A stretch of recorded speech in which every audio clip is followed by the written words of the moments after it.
East because, and I quote, if the Earth's territory were divided up according to demographic need and by potential for economic development, China would play Pac-Man at the expense of the Russian Far East.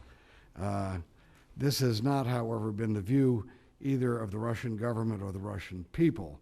China, though, finds the prospect appealing, and much of what was on President Xi's agenda when he met with President Putin last month involved China using new wealth, and that's in order to take control of the resources of those rich and developing new wealth in those rich eastern Russian territories in Eurasia. Beijing's economic, political, and democratic integration with foreign lands follows a specific pattern. First, Chinese workers, as well as managers, technicians, and merchants, accompany Chinese capital. So if they invest, you also get all of those. Second, investments expand to control the entire supply chain for both exports and imports.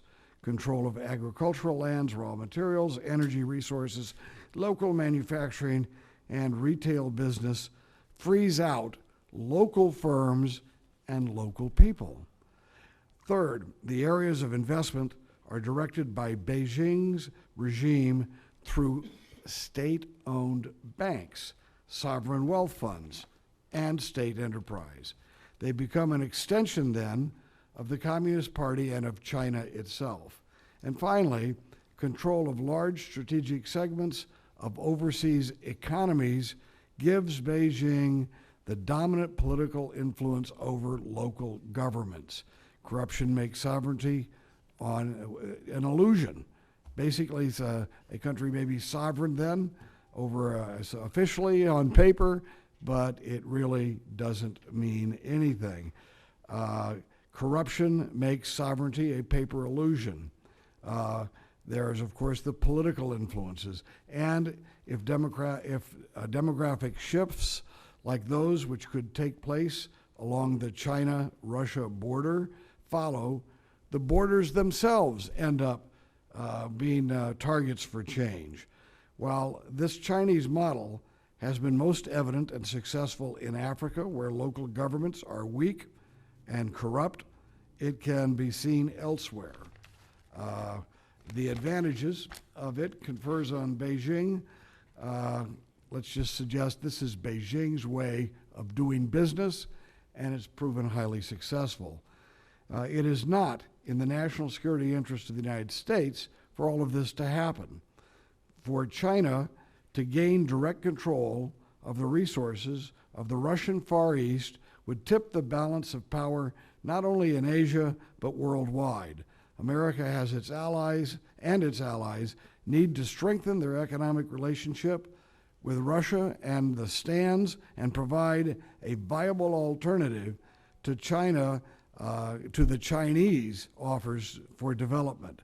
The Russian people and the people of Kazakhstan and the stands and their leaders see the danger of falling into a neo-colonial dependency on China. But if they cannot find other business partners, they will be drawn into the Chinese orbit because Beijing has the money, the power, and the will to entrap them. Finding common ground with Russia and the former Russian republics in the Far East could lead to a much wider strategic rapprochement. During the Cold War, I was certainly an implacable enemy of the Soviet Union, but I was never really an enemy of the Russian people, and I was always an enemy of Soviet communism. Well, the Cold War is over. I would believe that we won the Cold War, but it certainly ending the Cold War in the way it did was beneficial to everybody.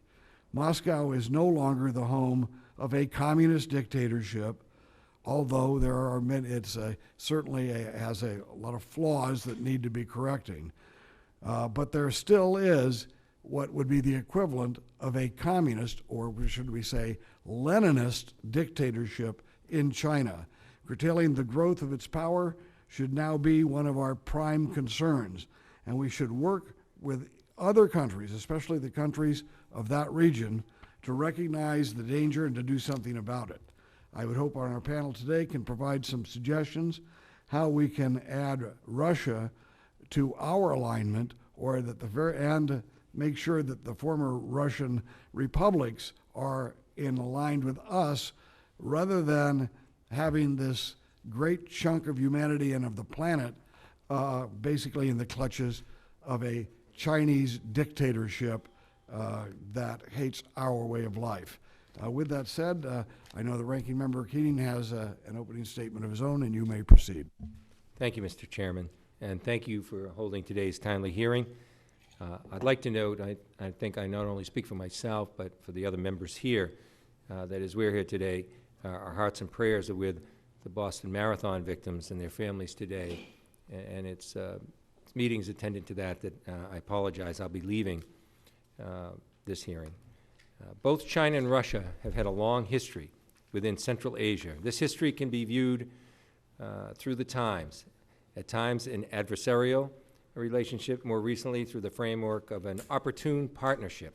In fact, the seeming success of the recent China-Russian summit highlights the dynamic nature of the modern Sino-Russian relationship, which has both domestic and international implications for both countries. On the international page, Beijing and Moscow have been actively leveraging their partnership to expand their influence over global affairs, particularly on the United Nations Security Council, where both nations vetoed resolutions condemning the ongoing humanitarian crisis in Syria. Further, the two countries have been working to coordinate their efforts on the establishment of a new international lending institution to serve as an alternative to the International Monetary Fund and the World Bank. At home, the Chinese benefit from the domestic perception that they are recognized and respected by a major player like Russia, while expanding their outside energy services. In turn, the Chinese selected Russia for Xi Jinping's first visit abroad to grant credibility to an increasingly belligerent Russian leadership whose relationship with the West has deteriorated since the re-election of President Putin. At its foundation, energy and security agreements have drawn these two regional powers into what seems to be a relatively positive working relationship. In this way, their role in Central Asia is not only based on proximity, but on a natural need to ensure the stability of their neighborhood, given the Central Asian states only established their sovereignty after the dissolution of the Soviet Union. For this reason, despite differences between Russia, China, and the United States, it's in the best interest of all three countries to work together.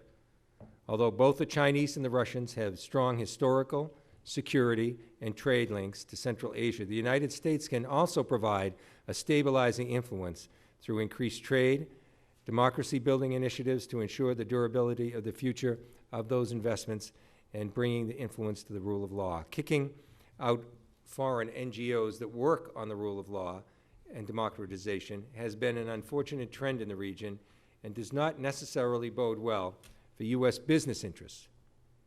Without the basic foundations of government being taught and exercised, the region will be prone to greater instability and chaos.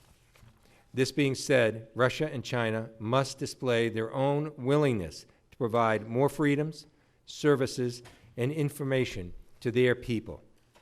Finally, this subcommittee has been examining the potential for and the uncertainty surrounding the rise of extremism in Central Asia following the drawback of troops in Afghanistan.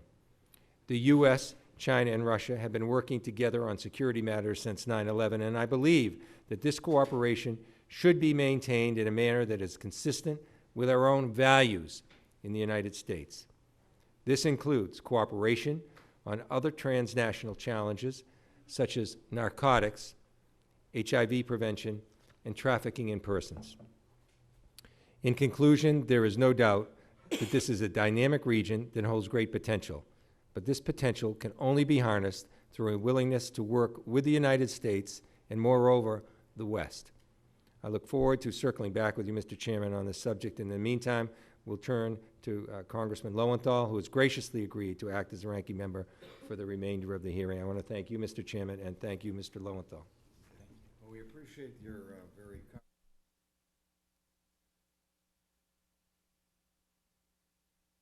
There it is. We appreciate your thoughtful statement, and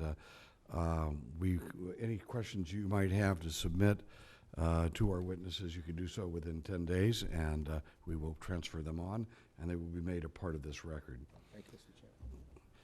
Chairman. Mr. Cook, do you have any opening statement? Mr. Lowenthal? Absolutely. All right. I will introduce all of the witnesses, and then what we will proceed with, each witness will give an opening statement, hopefully around 5 minutes, although the rest of your opening statement will be made part of the record, and then we will go to a question and answer session. So our first witness is John Tasik, Senior Fellow and Director of Future Asian Projects at the International Assessment and Strategy Center. He spent 24 years in the United States State Department as a Foreign Service Officer, with almost 20 years of that working in China, Taiwan, or Hong Kong. Before assuming his current position, he was a research fellow for China, Taiwan, and Mongolian policy at the Heritage Foundation, and holds a master's degree from Harvard University's Kennedy School of Government. And next we have Dr.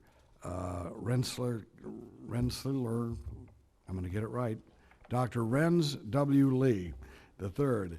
He's a research fellow at the Foreign Policy Research Institute and president of the Global Advisory Services in McLean, Virginia. Dr. Lee has performed overseas contract assignments for the State Department, the Department of Energy as well, the World Bank, the White House Office on National Drug Control Policy, and other agencies. He has worked as an analyst for the Congressional Research Service, and he is author, among other things, of Smuggling Armageddon, the Nuclear Black Market in the Former Soviet Union and Europe, and he holds a PhD from Stanford University. Next we have Dmitry, and I'm going to get this one too, Shlapentuk. Is that right? Okay, got it. He is an associate professor of history at Indiana University at South Bend. He holds master's degrees from Moscow State University and Michigan State University, and received his PhD from the University of Chicago. He was born in the USSR, which no longer exists, and immigrated to the United States in 1979. He has written monographs for the U.S. Army Strategic Studies Center, and his new book, Global Russia, Eurasianism, Putin and the New Right, will be published later this year. And then finally, we have Dr. Stephen Blank. He's a research professor of national security affairs at the U.S. Army War College, where he also works with the Strategic Studies Institute. He has written on Russia's prospects in Asia, as well on other aspects of Russian policy. Dr. Blank holds a BA in history from the University of Pennsylvania, an MA and a PhD in history from the University of Chicago. So with that said, we will start off with Dr. Lee and work our way this way. And yeah, why don't you start? And then we will go, as I say, if we could have, if the witnesses could keep their remarks down to about 5 minutes and put the rest in the record, it would give us more of a chance to have a dialogue. And let me just say, when I say dialogue, if you want to ask questions of other members of the panel, we are going to encourage that type of interaction. So with that said, Dr. Lee, you may proceed.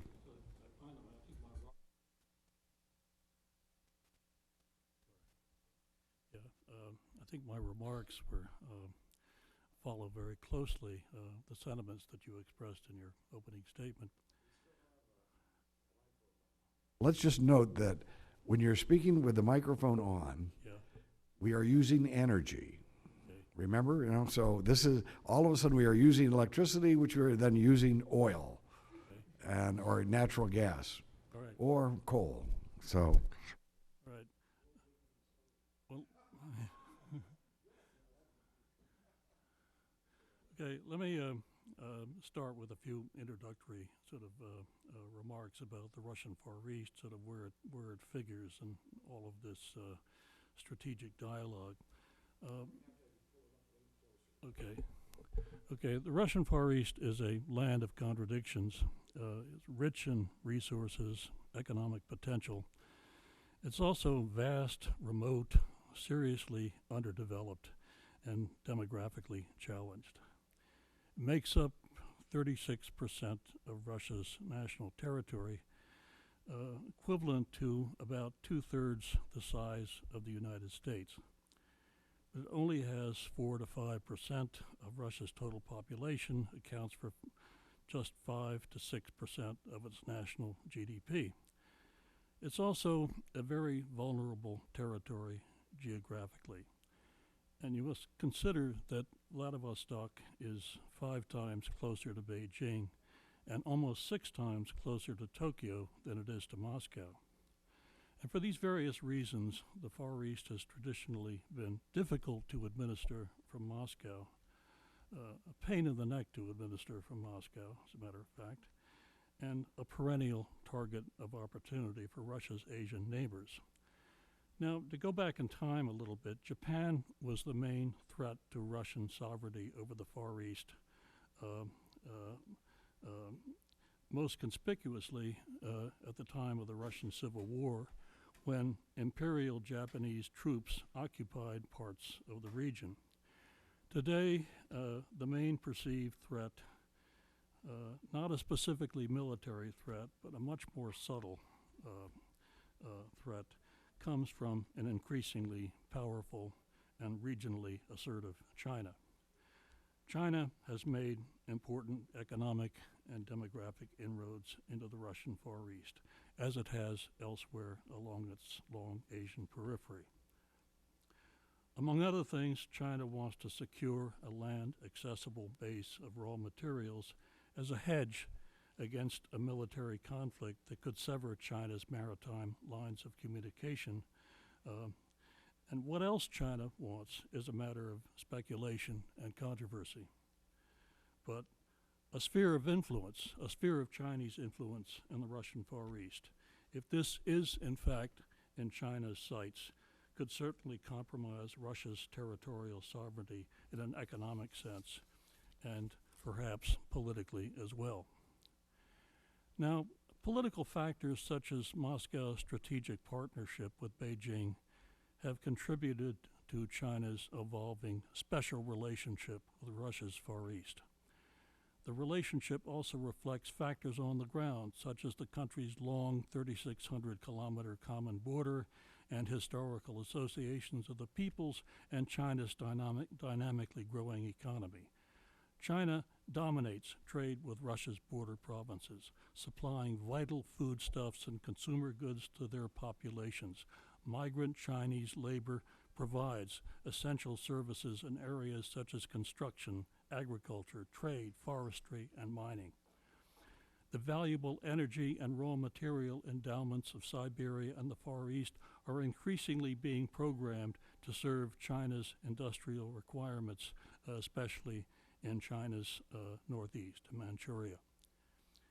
Now, as economic integration continues apace, the Russian Far East could become less a part of Russia's periphery and more a part of Asia's periphery, or, in the words of some Russian commentators, a resource appendage of northeast China.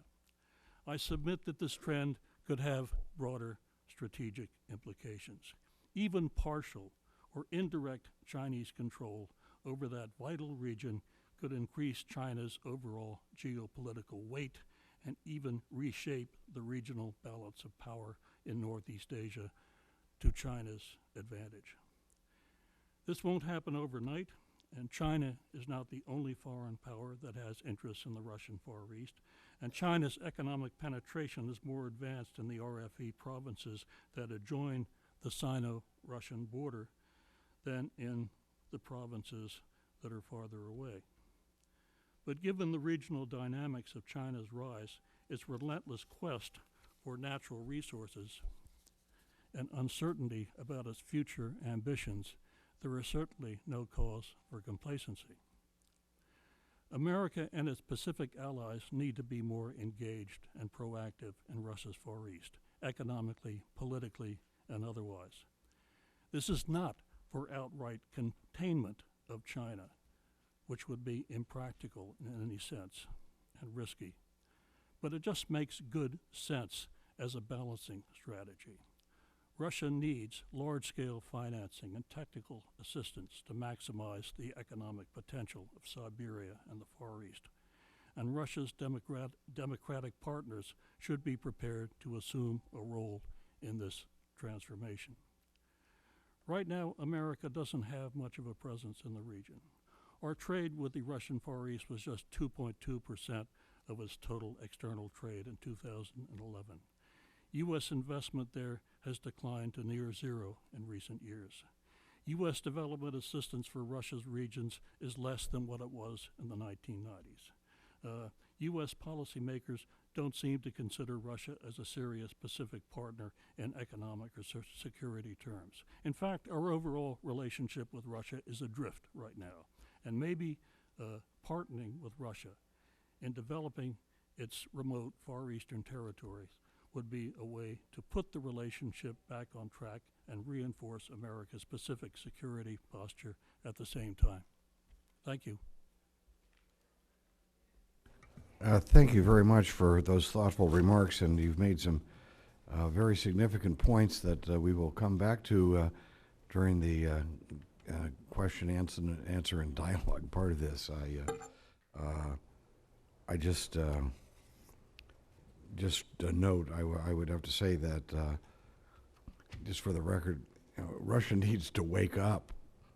I mean, they need to wake up. Who is really and what is really the greatest threat to the security and the economic well-being of their own people? And for some reason, they have been treating the United States as if we fit into their hostile category and enemy category, and that the Chinese, who are really their greatest threat to their security and their prosperity, are in some way their friends. And I'm very anxious to hear about the opinion of the other witnesses as well on that. But thank you very much, Dr. Lee, for your testimony. And now let me get this correct. Tasic. I'm sorry, pardon me. First K is silent. It's You know, I'll tell you, with a name like Rohrabacher, Yeah. I actually can get other people's names wrong. You may proceed, Doctor. Thank you, Mr. Chairman, distinguished members. I thank you for giving me this opportunity to appear today. China's rapid rise in Eurasia's preeminent power is of the greatest strategic importance to the United States. And I say this because, as one top America specialist in Beijing says, quote, "In the world today, virtually all of America's adversaries are China's friends," end quote. And you think about that, indeed, that is the case. Future Asia will not look like today's Asia. Eurasia in 10 years, in 2023, will be a Chinese dominion. And China is now being helped along by a strategic alignment with the Russian Federation. Why does Russia side with China in a relationship that makes little geopolitical sense in the year 2013? Might it be a prudent strategy for the United States to tip the scales in the Russia-China relationship once again, as we did 44 years ago, to prevent the emergence of a new hegemon in Eurasia? Now remember, in 1969, 44 years ago, Russia and China were the bitterest enemies on earth. Now, I don't have much of a sense of humor, and neither did Soviet Premier Alexei Kosygin. But Chairman Mao apparently had a sense of humor. So let me tell you a humorous anecdote about Russia, China, and nuclear war. Russia almost launched a nuclear strike on China in 1969 after a summer of unrelenting Chinese border provocations. And on September 11th, 1969, following the funeral of North Vietnamese leader Ho Chi Minh, Soviet Premier Alexei Kosygin, seething about China's attacks, suddenly diverted his plane from Hanoi to Peking's capital airport, where he was met by Mao Zedong himself. Kosygin warned Mao to his face that the USSR's patience was at an end, and he alluded to a nuclear strike. Mao Zedong replied to Kosygin, and I quote, "I have always said that the struggle between China and the Soviet Union will last for 10,000 years. But on the merit of your coming to see me in person, Premier Kosygin, I will cut that down to 9,000 years." Kosygin was not amused. 5 days later, Moscow's top journalist in Europe wrote an authoritative commentary predicting a Soviet nuclear strike on China. And alluding to the Soviet invasion of Czechoslovakia the year before, he reminded the world that, quote, the Soviet Union adheres to the doctrine that socialist countries have the right to interfere in others' affairs in the interests of socialism. The Soviets had already approached the Nixon administration secretly about just such an attack. Nixon's reaction was explained in Kissinger's memoirs, and this is Nixon's reaction. A Soviet attack on China could not be ignored by us. It would upset the global balance of power. It would create around the world an impression of approaching Soviet dominance. Soviets may be using us to generate an impression in China and in the world that we are being consulted in secret and that we would look with equanimity on Soviet military actions. It was then a tenet of America's 20th century foreign policy that no power should achieve hegemony in Eurasia. And for 20 years after Nixon's visit in China in 1972, U.S. strategy successfully balanced Soviet domination in Eurasia by a counter-alignment with Communist China. Since 1972, however, it has been the grave misfortune of the United States that neither its political leaders nor its professional diplomats have appreciated the substance of that strategy. The Soviet Union abruptly gone, and China not yet then coalesced into an economic superpower that was more politically repressive than the Soviets were in the years before its collapse. China did not have to struggle for Mao's 9,000 years for its victory over the Soviet Union. In the 2 decades since the Soviet Union's collapse, since the collapse of China's democracy movement in Tiananmen Square, the Chinese Communist Party has implemented a single-minded strategy by any means necessary to reincarnate the communist state in China's ancient dominance of Eurasia. Today, the United States confronts Eurasia's new hegemon. Island Asia, Japan, Taiwan, and the Philippines, most of Southeast Asia, and most importantly, Vietnam and Indonesia. And India now look to the United States as pivot to the Pacific to organize a new Asia-Pacific order to balance China. But for Russia, the key factor is, but for us, the key factor is Russia in this equation. India still relies on Russia for weapons systems to deter China. Central Asia and Mongolia hope that Russian influence can balance China's tightening grip on their economies and resources. They hope that America can mitigate both Russian and Chinese pressures. And even our old enemy, Vietnam, was heartened last month by renewed Russian interest in a maritime presence in the South China Sea. The new Russian state, its own legitimacy in tatters, seeks to legitimize its oligarchy by rebuilding influence over its lost Eurasian empire. It rationalizes political repression at home by rebuilding its Eurasian military power. And it enhances its global prestige by levering its resource exports, oil, natural gas, metals and minerals, lumber and energy, for political acceptance among the democracies. Now, I have a lengthy analysis of Russia's relationship with China in my written submission, and I think my colleagues here beside me will already address the details in their own presentation. But let me conclude with the observation that Russia's relationship with China is not one of unalloyed affection. Just in the past few weeks, we've seen tension between Russia and China on a matter of vital importance to Moscow, the gas pipeline in the Far East. For several years, we've seen the Russians insulate their border with Manchuria, keeping out Chinese investment, controlling as they can Chinese in-migration, and legislating against Chinese domination against small retail industry, domination of the small retail industry throughout Russia. I think we've seen a renewed Russian naval interest in the South China Sea and in the Pacific, seemingly to show China and India, not just America, that Russia is still a global player. Russia also faces vast demographic, resource, and environmental challenges from a self-centered China. But Russia has yet to recover from its collapse of 1992. It must rebuild its own agriculture, its own industrial, scientific, and resources infrastructure. It must rebuild its atrophying population, and it must rebuild its defenses before it can afford to challenge China's hegemony in Eurasia. And Moscow's leadership must rebuild its own legitimacy on the foundation of popular support among Russia's jaded and disillusioned citizens. So clearly, that will have to wait a new core leadership. Until then, Russia will try to accommodate China without jeopardizing its own future. And until then, the United States must be hyper-vigilant of the balance of power in Eurasia Russia is now entering a period of instability that America has insufficient resources to moderate. As the new Chinese superpower demonstrates, the United States has few permanent friends or enemies in Eurasia, but it does have permanent interests in preventing any one power from dominating the landmass. And we must at all costs avoid the appearance of collusion with China in the Asia Pacific as we do that. Thank you very much. Thank you very much. And next, we have Dr. Let me see again, Shalaran Tuk. And I'm trying. Okay. You may proceed, Doctor. Thank you very much for giving me the opportunity to discuss these matters. My point is that in the case, oh, sorry. Okay. Mine is off.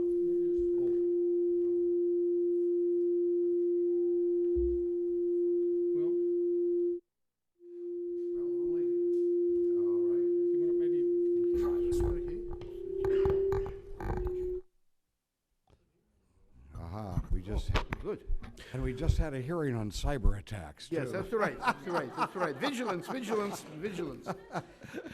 So the point of my presentation gives to us only Russian dimensions of the relation with China. And my point is that Far East could well be attached to China not because of invasion of horde of Chinese or military stuff, but because as trend is proceeds, the Russians themselves from Far East could choose China geopolitical domination over the Moscow.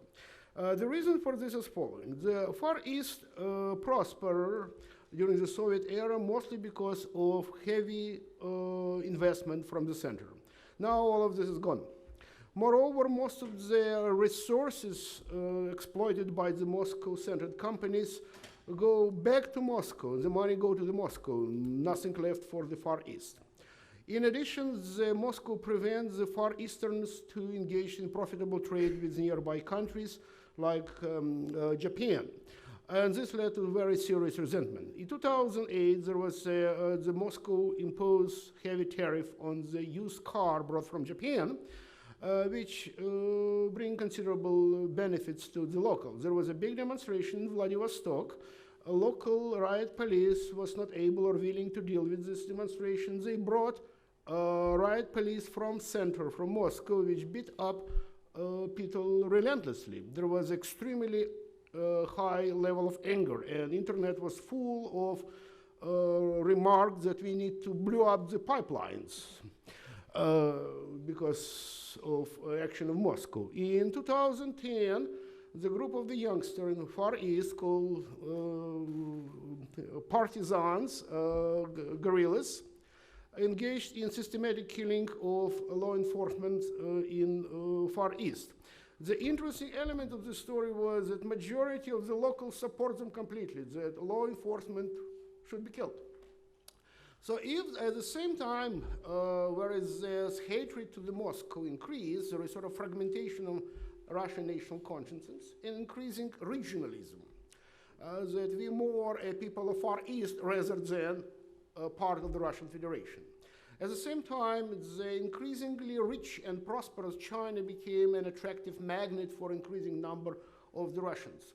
There was quite a few tourists, people who go for trade, people who buy property over there, or even plan retirement, which is absolutely extraordinary because you could hardly imagine any Russian from Far East or from any part of Russia go not just to Central Asia, but even to the Russian Caucasus. Moreover, most of the Russians speaking in Central Asia or Russian Federation Caucasus try to run away from these places. So that some of them are planning to go retire in China is indicate a considerable level of security and sort of ability to live among the Chinese. Of course, everything is predicated on the trend that China will be more and more rich, but if it will proceed in this direction, and China will be seen by the locals as sort of big Japan, sort of Eastern West, located in the West, but have the amenities and high living standard of the East, of the West, and in case if Moscow would not be able to control the area in case of big political crisis, the Far East could be attached to China. By the way, during the 2008 demonstration in Vladivostok, some local scary slogans, "Give Vladivostok to Japan." So this what could happen. Of course, any prediction is hard, but if the trend will proceed, it could be done. Okay.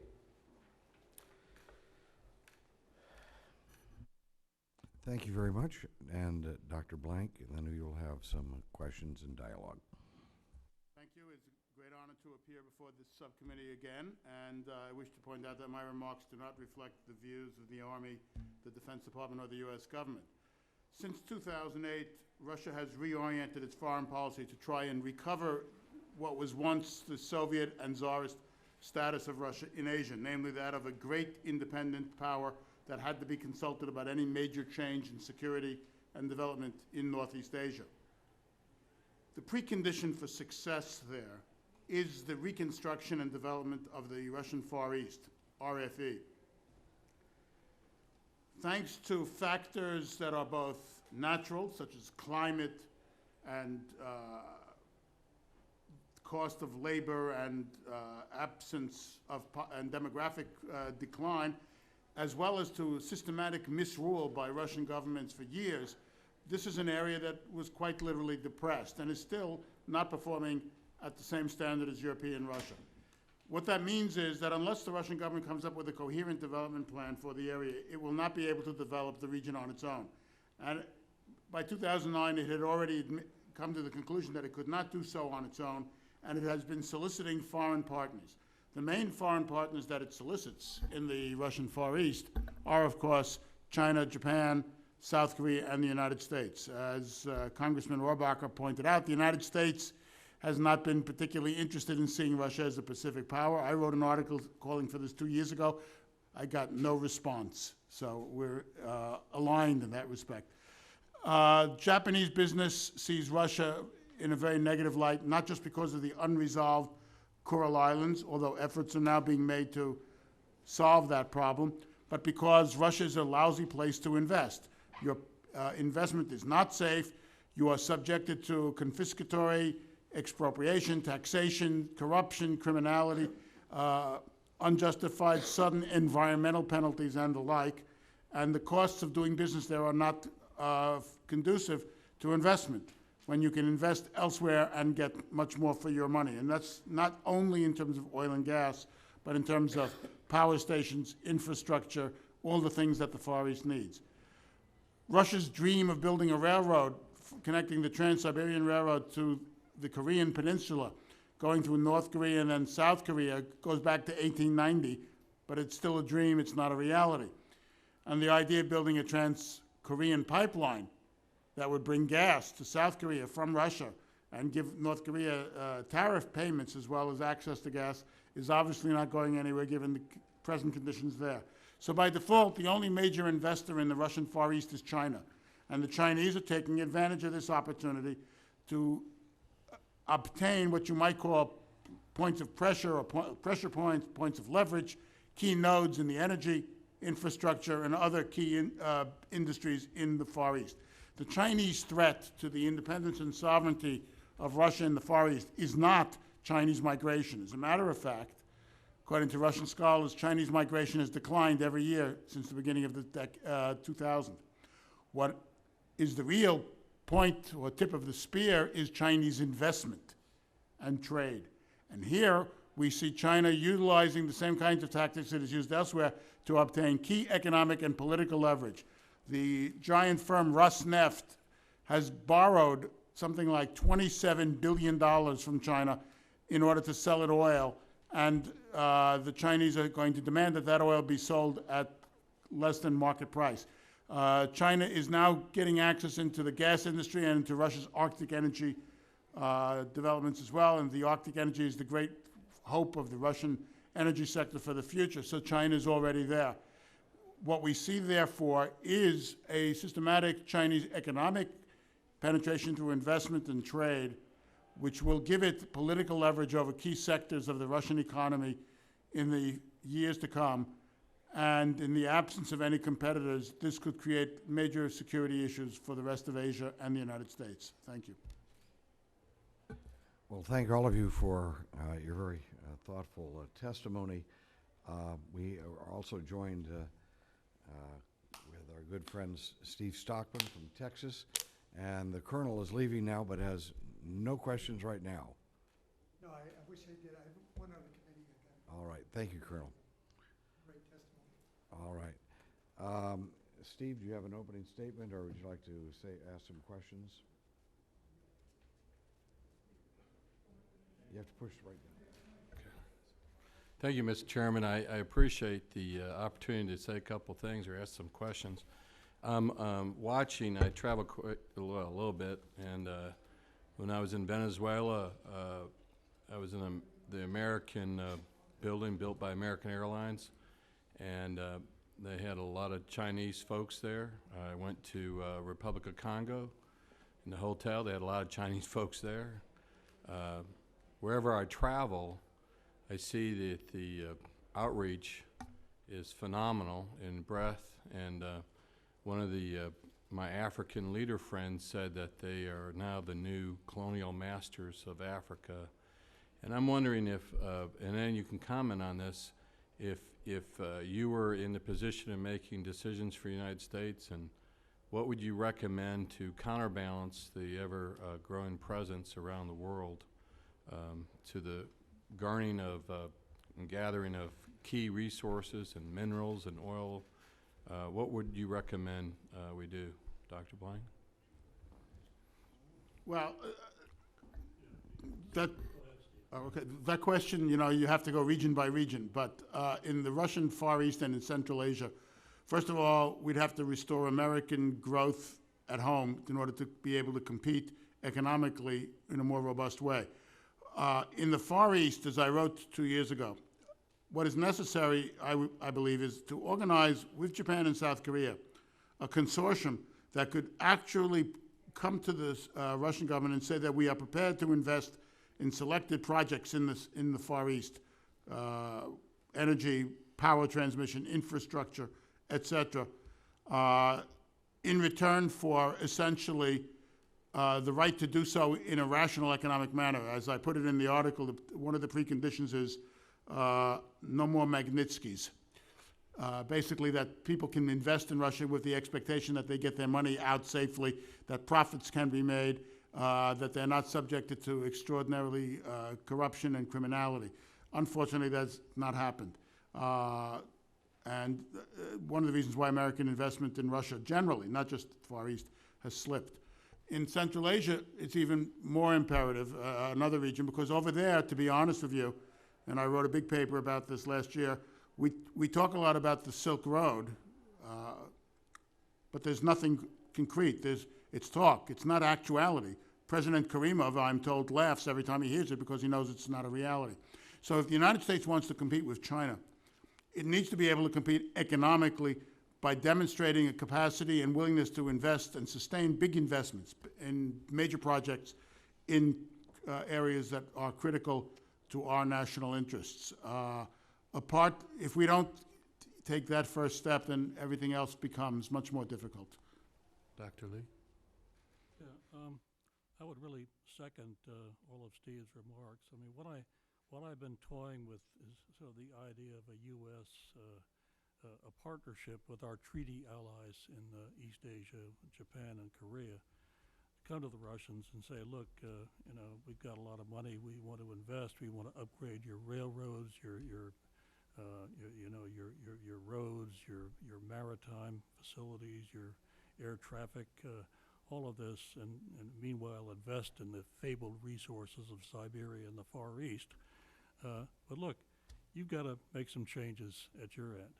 And the changes had to be made that are going to improve the business environment. And we're talking about things like protection of physical intellectual property. We're talking about transparency in procurement. We don't want to get the feeling that the Chinese have some kind of an edge getting early information about projects that are going to be out to bid. I mean, we want to be in a position to to be able to take advantage of all the commercial opportunities that are available. But I think at the same time, there should also be some encouragement from the U.S. government, because it's not just a commercial issue here. We're not going into Russia here in the Far East just for commercial reasons. There's a big strategic stake here. We have to look upon the Russian Far East as kind of a gigantic buffer in a way between China and North America. And I think that we have to, in a sense, take a position there, increase our engagement and presence in the region, not just to make money, but also for our strategic well-being as a country. If I could just, when I was in the Foreign Service in my earlier days, it was the last 2 decades of the Soviet Union, State Department had a Soviet affairs officer in just about every officer of the State Department, whether it was oceans environment, whether it was visas, whether it was any geographic area, Paul Mill, and everybody was tasked to write and report on how the Soviets were engaging in whatever sector they were in. We don't have that with China these days. And if we're going to deal with the growing Chinese presence, you really have to know what you're dealing with. You have to have a Treasury Department that's focused on China. You have to have an Agriculture Department that has China people whose task is to report on how China is competing with the United States. We really don't have that, and I think the first thing that should be done is some kind of perhaps mandatory requirement, a mandate on the State Department, on all government agencies to report on China report on China policy as it affects their missions. Until we have that, we don't even know what the size of the problem is, unless, of course, a congressman shows up in Venezuela and he's overrun with 200 Chinese, and he doesn't know what they're doing. And then he goes to Africa and he sees the same thing. If I could just be indulged one more minute. One of the places where I think we are facing the biggest challenge is visible hegemony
involved in international relations. That's how I got involved in.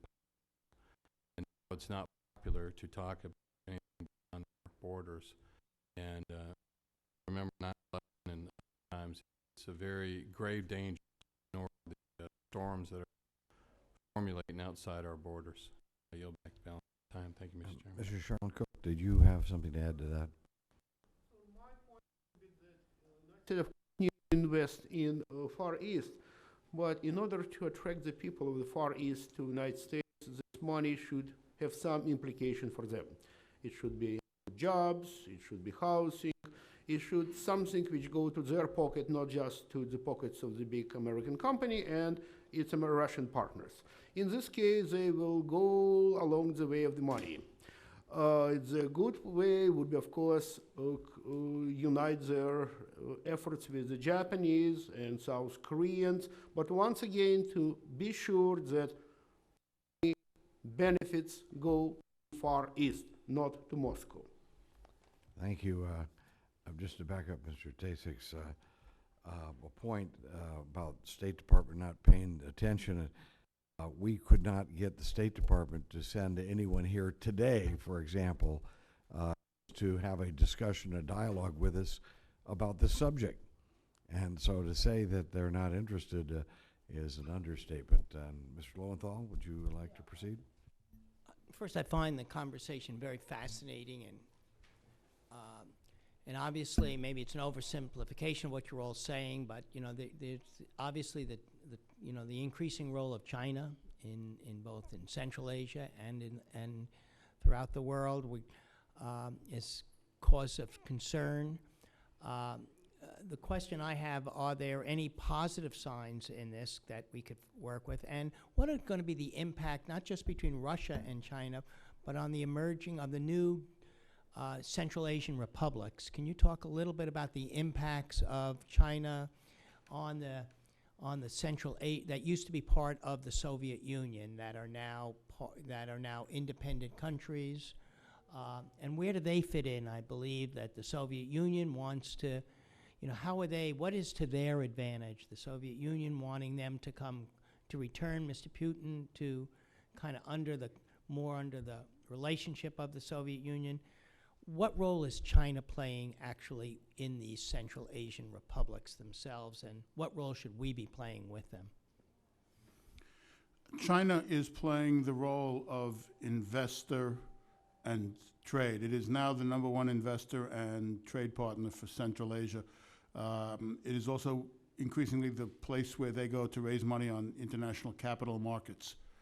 Now, Central Asian governments, all of them, each in their own way, pursue what they call a multi-vector policy. They try to balance off all the great powers, US, China, Russia, and keep them each at arm's length so that nobody can exercise a disproportionate influence.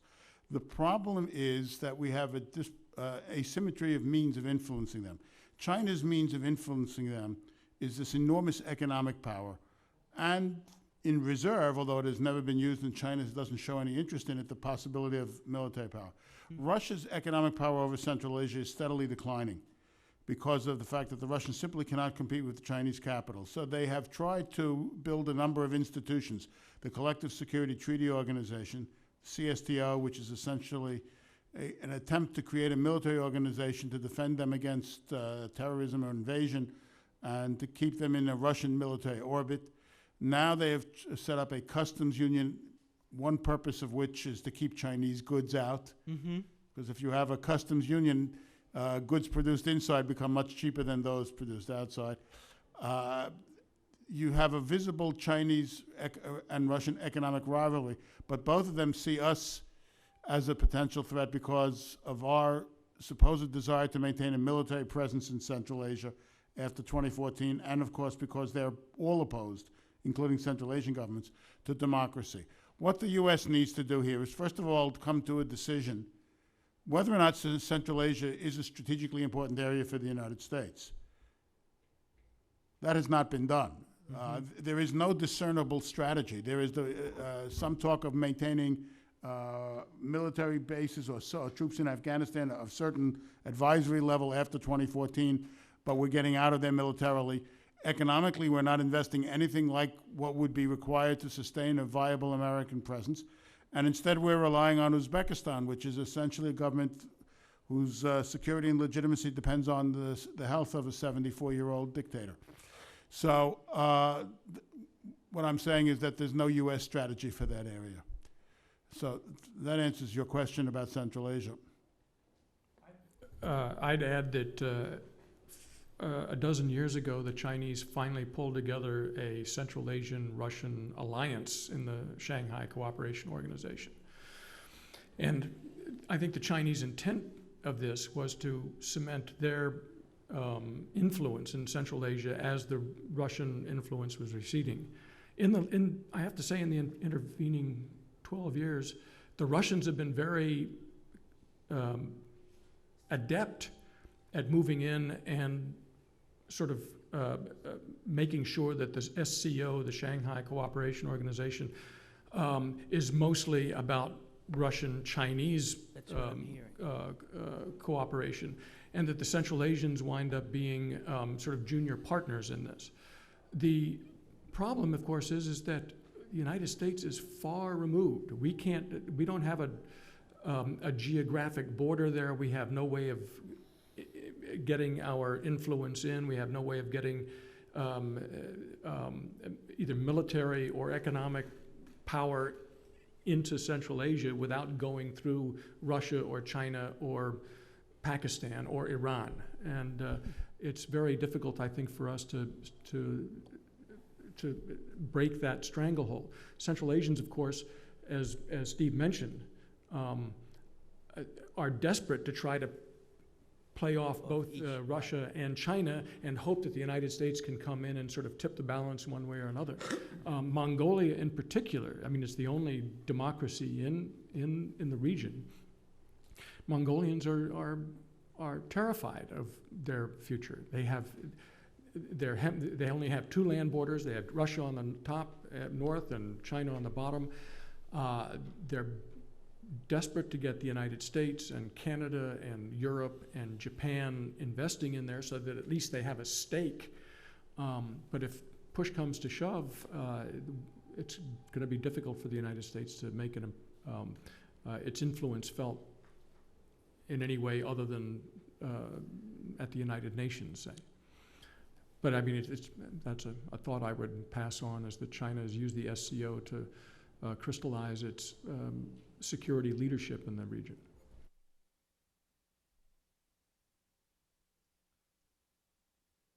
Thank you. Thank you very much. The chair will ask a few questions and see if there's any final last-minute statements by the members of the panel. I guess what we're talking about is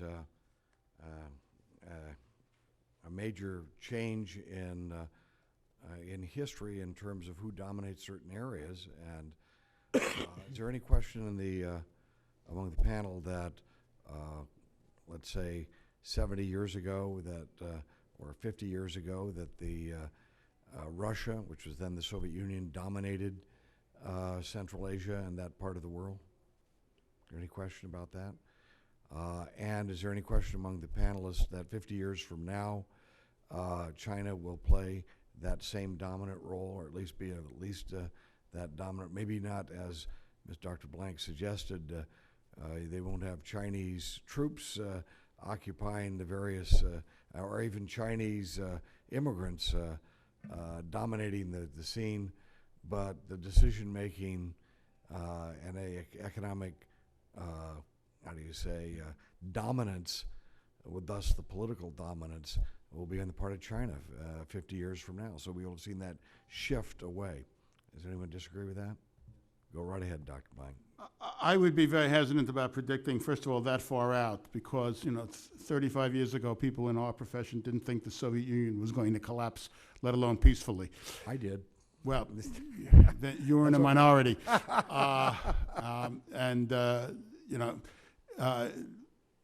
as Yogi Berra said, prediction is difficult, especially about the future. The Central Asians don't want to be subservient to anyone. They want to be independent. That's why they strive for these balancing policies. Second, I think we've all seen in Iraq and Afghanistan just how difficult it is to subjugate people who don't want to be ruled by foreign governments. And therefore, the age of direct empire and maybe even of indirect empire is becoming much more unlikely.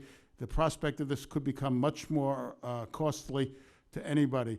The Chinese are certainly trying to gain economic and political leverage all across their periphery, from Russia and the Far East, Central Asia, Southeast Asia, and into the South Pacific, and so on. That doesn't mean that their dominance is simply a foregone conclusion. I mean, it depends on what we do with the opportunities that we have and what other states do with the capabilities and resources and opportunities they have. And the fact of the matter is that the aggressive Chinese policies of the last 4 or 5 years have brought into being a pretty robust coalition that is becoming ever closer. The US, South Korea, Japan, Australia, key states in Southeast Asia like Vietnam and Indonesia, and India, who are making it clear that they are going to resist efforts by China to bring about a tributary or hegemonic Chinese system. I would not be nearly as confident that China is going to succeed in establishing hegemony, although they may well try, and that may lead to major crisis. But I think we have to leave the door open for countervailing actions by other actors. Thank you for that very optimistic answer. Let us just say the future is in our hands.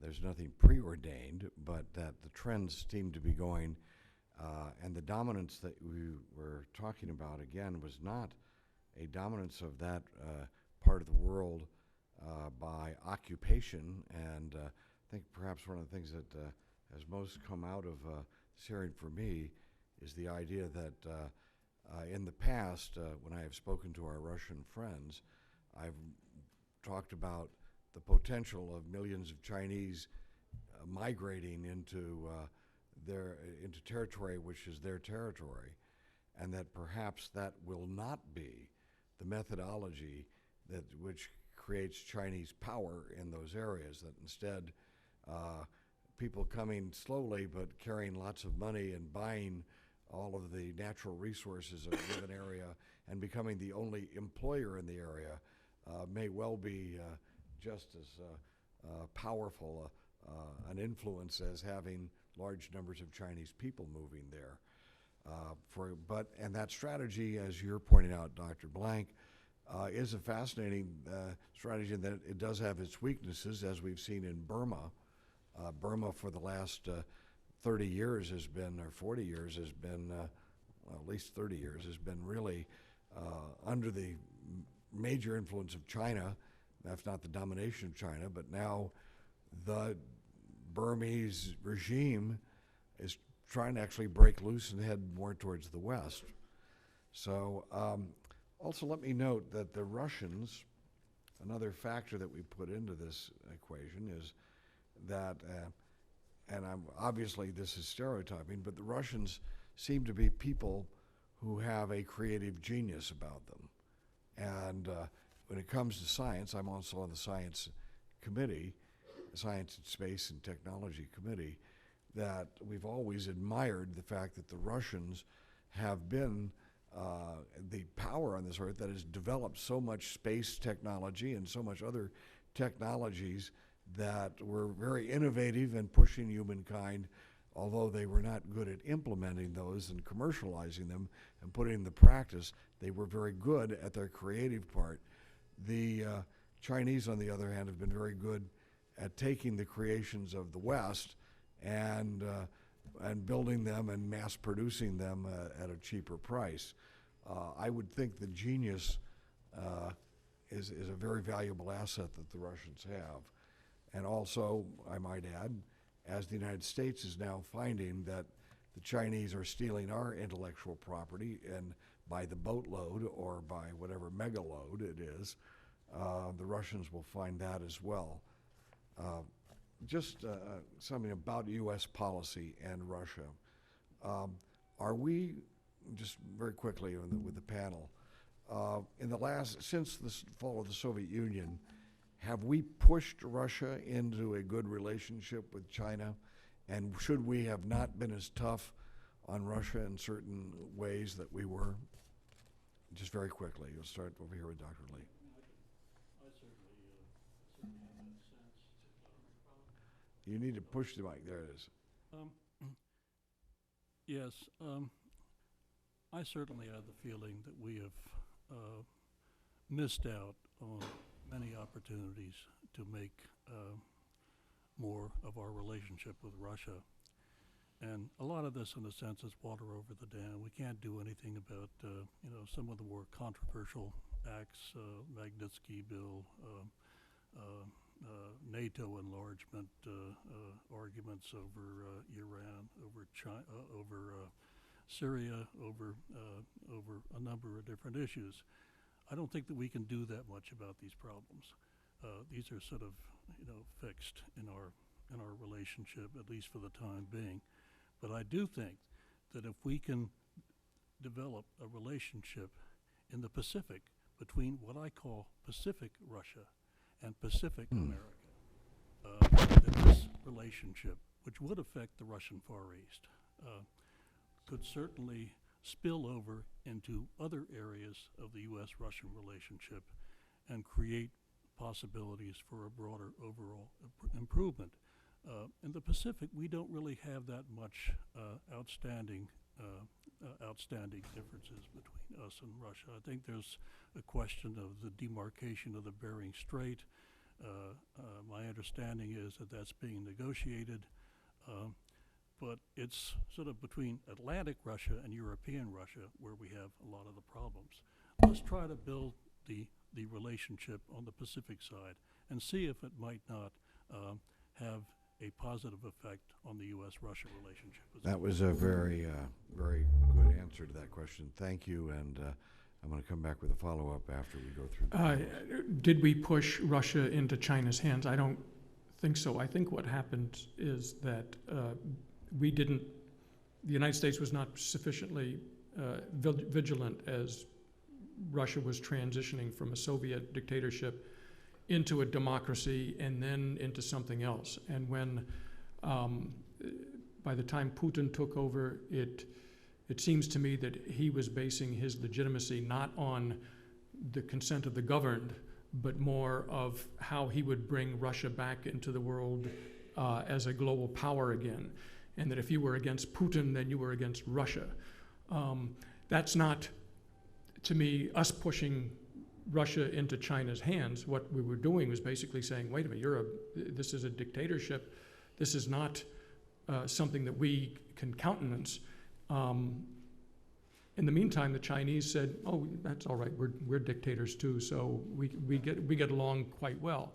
And I think this sense in Moscow that the United States championing democracy and human rights is an attack on the legitimacy of the Putin government is probably at bottom the real reason that we have this conflict with them. So if we're going to resolve the issue, I think one has to start, I think, there, that a democratic Russia, to me, is a far better player in the world stage than not. Doctor? Here, I think we need to see two types of approach. Approach with the Moscow, the central government. Here, of course, there is a strong imperial feeling and, of course, deep distrust starting with the expansion of the NATO, and especially after the Serbian war. It was sort of watershed when even liberals became look at the United States with the eyes of so-called red to brown, Eurasianist, and similar other folk. The other dimension is Far East. In this case, the United States could, of course, play the same regionalism as China, but in this case, the Far Eastern would look at the United States much better than Chinese. The Russian preferences for masses would be in the back order, Europe, mostly, Germany, France, ideal. Second in the pack order would be United States. China, only if China became Eastern West, rich, property rights, a modicum at least, political, personal liberties. Russians would not mind to see tough Chinese dealing with bureaucracy. Actually, they like this. With the Russians whom I talk, they say, yes, it's nice to shoot. We would like to see most of our bureaucracy to be shot. But what they would like to have some kind of property rights, some kind of personal liberties, so they could travel abroad, no one will interfere with this or that. So if United States will approach the Far East in the way that Far Eastern will benefit personally, good jobs, maybe scholarships or whatever, some material benefits, not words, hard cash, they would try at least play the game both with China and with Japan and the United States. If the United States try to play with the Moscow, the central government, it is another story. And finally, Dr. Blank. I believe that we've undoubtedly made mistakes in our foreign policy over the last 20, 25 years, but I would not want to eliminate the fact that the Russian turn to China begins in 1992, and is, I think, very much connected with the fact that the Russian government already in 1992 is turning away from democracy. I'm one of those people who does not think that Yeltsin built a democracy. He's certainly, in many ways, more appealing a character than Putin is, but it was by no means democracy. It was what the Russians would call bezobrazia, a sort of anarchy and lack of form. But the fact, Bespredel, no limits. But the fact of the matter is that what drives Russian foreign policy back then and even now is the determination of the Russian elite to rule Russia in a traditional autocratic, authoritarian way, and that Russia must be a great power, i.e. a imperial or at least neo-imperial presence. And they can only get that by being friends with China. To the extent that the United States is Russia's partner, the Russians would feel their regime under pressure because we represent the greatest threat to the security of the Russian Federation, namely democracy.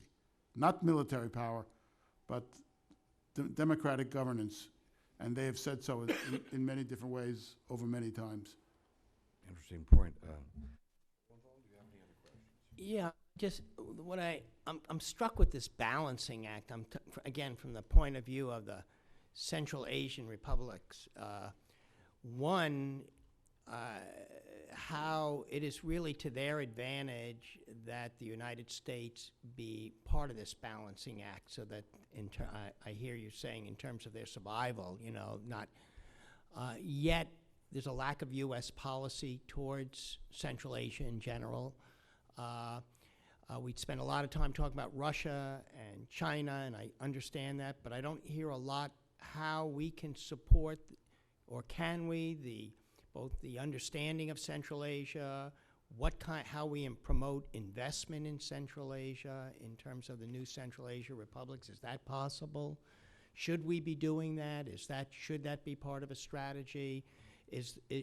Should our strategy be less concern about where Russia or China is at this moment, but what role we can play in Central Asia, and how Americans do not even understand where Central Asia is or know anything about Central Asia, and what can we do about that?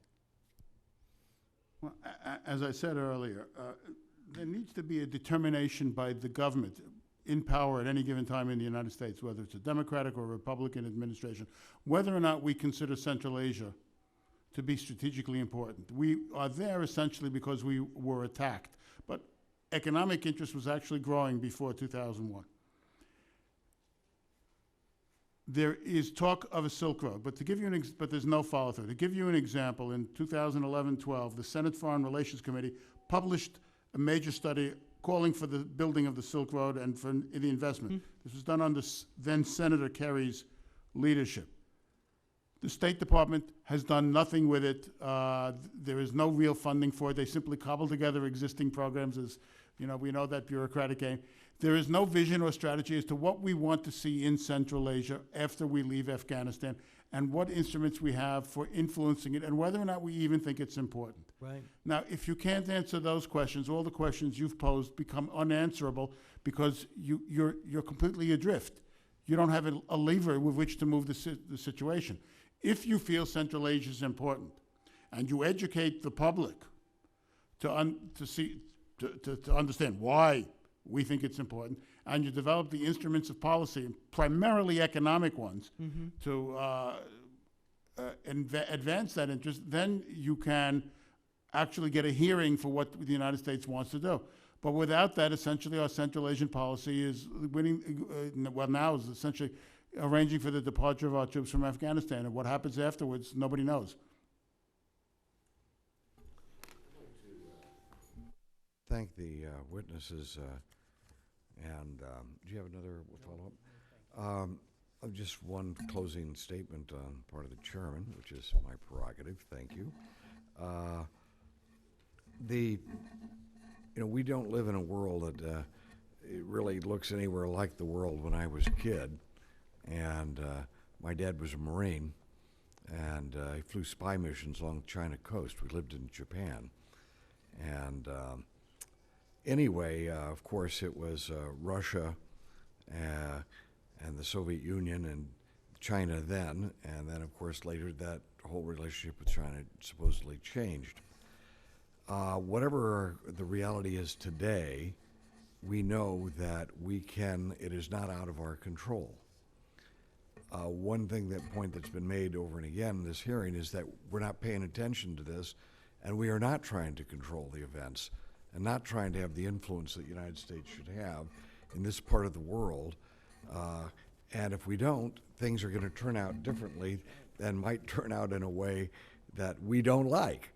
And so it is essential that we become players in that part of the world. And from the various elements that have also been talked about today, we've heard that America's involvement with Russia on its Pacific side is vitally important to how things will shape up in the world. I would suggest then that perhaps one country that we haven't talked about much in this hearing can play and should play a major role because it is already a partner with the United States. I'm talking about Japan. If the influence that we have heard outlined today by China and how they are exercising their expansion of influence, what other country can really have a balance to that? And I think it's the Japanese. And the Japanese, working with the United States, can balance off exactly the threat that you have been talking about today, which is expansion of Chinese influence based on their economic invasion of an area rather than an invasion of troops or an invasion of migrants. The Japanese are very capable of this, and we should be working with them on it. I see a world in which Russia, the United States, Japan, and India will play a major role in shaping the world. And the reason I'm not including China is that China is ruled by tyrants who are the world's worst human rights abuser. But perhaps the coalition that I just mentioned, if we could establish that and not drive Putin away by trying to suggest or hold him to some sort of standard. By the way, you mentioned, Dr. Blank, early on that China is much more authoritarian and totalitarian now than the Soviet Union was when it was the Soviet Union. Did you not say that? No, I didn't say that. Okay. Oh, it was Much brutish. okay. It was Stasek who said that, and I happen to agree with that point. Much brutish. And today we have China that there is no opposition party in China. There is an opposition party in Russia. There are several opposition parties in Russia.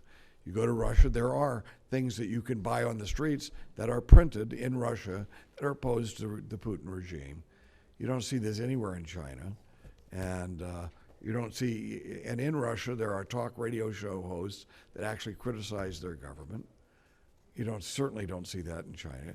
And China is a country, and the expansion of the influence of that dictatorship, that clique that runs China, I suggest is a threat to the well-being of certainly Central Asia and Russia, but also to the rest of us in the world who, again, going back to the purpose of the hearing, hold that the dominance of Central Asia will have an impact on the equilibrium of freedom and liberty and security and stability throughout the rest of the planet. And if you have a small clique in China who feel that they have a cartel through the by the bribes that they've offered throughout the world, that is just as great a threat as if they controlled these countries via an occupation army.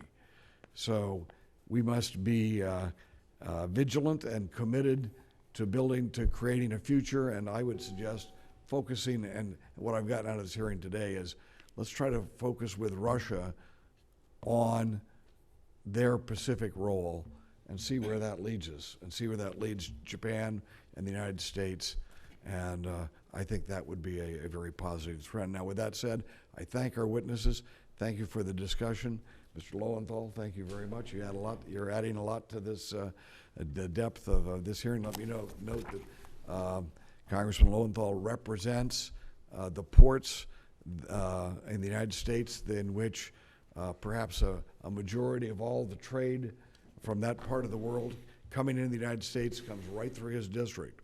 I know, it used to be my district. And he's doing a great job and joining us today. And thank all of you for your testimony. This hearing is adjourned.